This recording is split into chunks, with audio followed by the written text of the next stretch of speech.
ஸ்ரீ குருப்பியோ நமக. பெரிவாச்சரணம். ஹரஹர சங்கர, ஜெய ஜெய சங்கர. ஆழ்வார்கள் சரித்த மதுரகவி ஆழ்வார், பெரியாழ்வார், பேயாழ்வார், அந்த வரிசையில் இன்னைக்கு நம்ம பார்க்கறது குலசேகர ஆழ்வார். குலசேகர படின்னு சொல்லுவாள். நீங்கள்லாம் கேள்விப்பட்டிருக்கலான்னு என்னன்னு தெரியல. திருப்பதியினுடைய படிக்கு பேர், வாசல் படிக்கு பேர் குலசேகர படின்னு சொல்லுவாள். அது எதனால் அப்படி வந்ததுங்கிறத நம்ம பார்ப்போம். என்னென்னா, இந்த ஆழ்வார்களுடைய ஒரு டெண்டன்சியே எப்படி அப்படின்னா, அப்படியே பெருமாளை பார்த்துட்டே இருக்கணும். அவளுக்கு க்ஷேத்ராடனங்கள் போவா, பெருமாளை திருத்தலங்களுக்கெல்லாம் போவா, பெருமாளை பார்த்துட்டே இருக்கணும். பெருமாள் சிரிச்சான்னா இவாளும் சிரிப்பா, பெருமாளை பார்க்க முடியலையேன்னா இவாளுக்கு ஒரே அழுக வந்துடும்.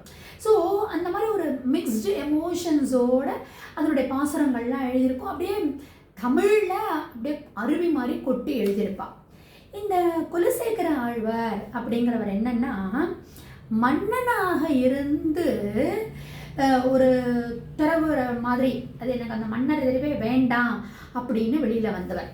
அதாவது, நீ பணம் காசை எனக்கு வேண்டாம்னு சொல்லலாம்.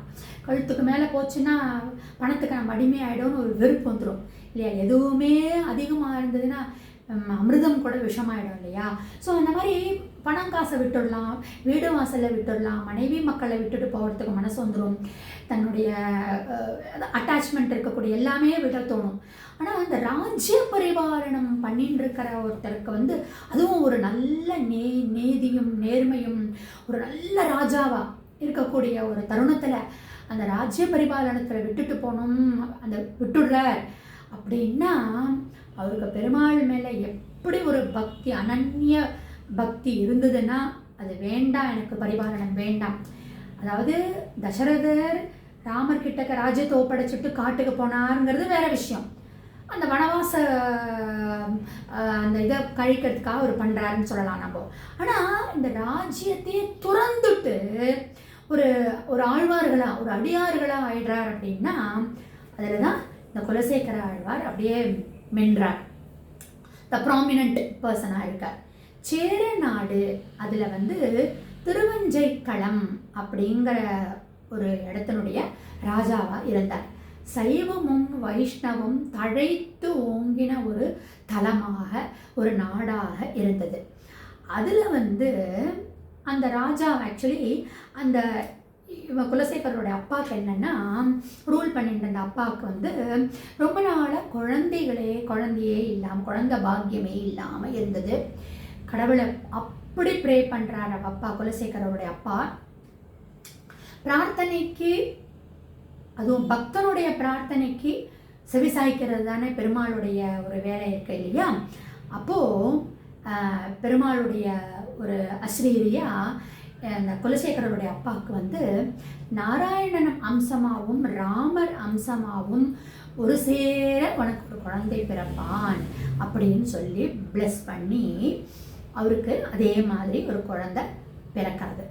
தன்னுடைய குலத்தை தழைக்க வந்தவன், தன்னுடைய குலம் காக்க வந்தவன் அப்படிங்கிறதுனால அந்த குழந்தைக்கு குலசேகர பாண்டியன் அப்படின்னு, குலசேகரன் அப்படின்னு சொல்லிட்டு பேர் வச்சா அவன் அம்மா அப்பா.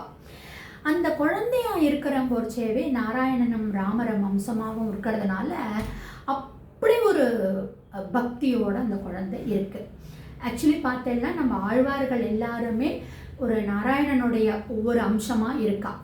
இவர் இந்த கௌஸ்துப மணியினுடைய அம்சமாக இருக்கார். அதனால் ஒரு தெய்வீக தன்மையோடு இருக்கிறது நேச்சுரலாகவே அவருக்குடைய ஒரு ஜீன்லேயே இருக்குன்ற மாதிரி இருக்கு. எப்போ பாரு பெருமாளுடைய நாமத்தை சொல்லிண்டு, பெருமாளுக்கு கைங்கரியம் பண்ணிண்டு இப்படியே அவர் பொழுத கழிக்கிறார். இளவரசனாகவும் வளர்றார். இது இளவரசனுக்குரிய கலைகள் எல்லாம், வில் வித்தை அதெல்லாமும் கற்றுக்கிறார். ஒரு டியூ பருவம் வந்த உடனே அவள் அப்பா இவனுக்கு பட்டம், குலசேகர ஆழ்வாருக்கு, குலசேகரனுக்கு பட்டத்தை கொடுத்துட்டு ராஜ்ய பரிபாலனத்தை ஹேண்ட் ஓவர் பண்ணி அவள் அப்பா அம்மாவும் காட்டுக்கு போயிடுறான். இவர் என்ன பண்ணுறார், கல்யாணமும் ஆயிடுறது, பையன் பிறக்கிறான், பெண் குழந்தையும் இருக்குது, ராஜ்ய பரிபாலனமும் ரொம்ப நன்னா பண்ணுறார். நான் சொன்னேன் ஆரம்பத்திலேயே, ஒரு நீதிமானா இருக்கார், பக்திமானா இருக்கார், குணவானா இருக்கார். அதனால் மக்களும் அந்த நீதி நேர்மை பக்தியோடு இருக்கா. அதான் நம்ம ஆல்ரெடி சொல்கிறது தான், எப்பொழுதும் சொல்கிறது தான், எதா ராஜா ததா பிரஜான்னு சொல்லுவா இல்லையா. அது மாதிரி மக்களும் நன்னா இருக்கா. அப்போ என்ன ஆகும், ஆட்டோமேட்டிக்காக ப்ராஸ்பரிட்டியும் அந்த நாட்டில் சேர நாட்டில் அப்படியே தழைத்து ஓங்கிறது. எங்கே பார்த்தாலும் எல்லாரும் வளமும் பெற்று எல்லாம் நன்னா நிம்மதியாக இருக்கா. அது ரொம்ப முக்கியம். எல்லா வளமுமோட நிம்மதியும் இருக்கா. சரி, இப்படியே அவர் போயின்னு இருக்கிற போச்சு இவர் என்ன பண்ணுறார், பக்தியில் தான் அவர் நிறையா கான்சன்ட்ரேட் பண்ணிட்டு இருக்கார். ராம கதைகள் எப்போ பாரு அவருடைய தர்பாரில் நடந்துகிட்டே இருக்கும். இந்த ராம கதையை கேட்கறது அப்படின்னா இந்த குலசேகர ராஜாவுக்கு அவ்வளோ ஒரு அள்ளி அள்ளி திகட்டாத ஒரு இன்பம் தான் அது. எவ்வளோக்கு அவ்வளோ கொடுத்துட்டே இருக்கணும், கதைகளை சொல்லிகிட்டே இருக்கணும். அது அவருக்கு இன்பம். ராமருடைய அம்சமாக தானே, நாராயண ராம அம்சமாக தானே அவர் இருக்கார். அதனால இந்த சொற்பொழிவுகள் நடந்துகிட்டே இருக்கும். ஒரு தடவை என்ன ஆகுது, அதாவது இவர் அப்படியே அந்த கதையோட ஐக்கியமாயிடுவார். அந்த அளவுக்கு அவர் அதில் ஈடுபாடு.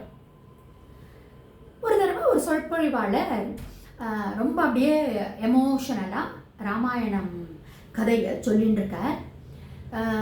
சொல்லின்னு இருக்கிறாங்க வச்சு ராவணன் வந்து சீதையை அபகரிச்சுட்டு போயிட்டான். ராமர் இங்கே கதறார். சுக்ரீவனுடைய ஒரு மீட்டிங் நடக்கிறது. அப்போ ஹனுமாருடைய ஒரு மந்திரியாக இருக்கக்கூடிய சுக்ரீவனுடைய மந்திரியாக இருக்கக்கூடிய ஹனுமாருடைய ஒரு ஸ்நேகம் கிடைக்கிறது. எல்லாருமா படையெடுத்துண்டு ஹனுமார் இலங்கையை தாண்டிட்டு அவர் எங்கே இருக்கான்னு கண்டுபிடிச்சுன்னு வந்த உடனே எல்லாரும் போய் படைகளோட வானர படைகளோட சுக்ரீவனோட துணையோட ராமர் இலங்கையை தாண்டுறார் அப்படின்னு அந்த சொற்பொழிவாக சொல்லிட்டு இருக்கார். என்ன நடந்தது நாளை தொடர்ந்து பார்க்கலாமா?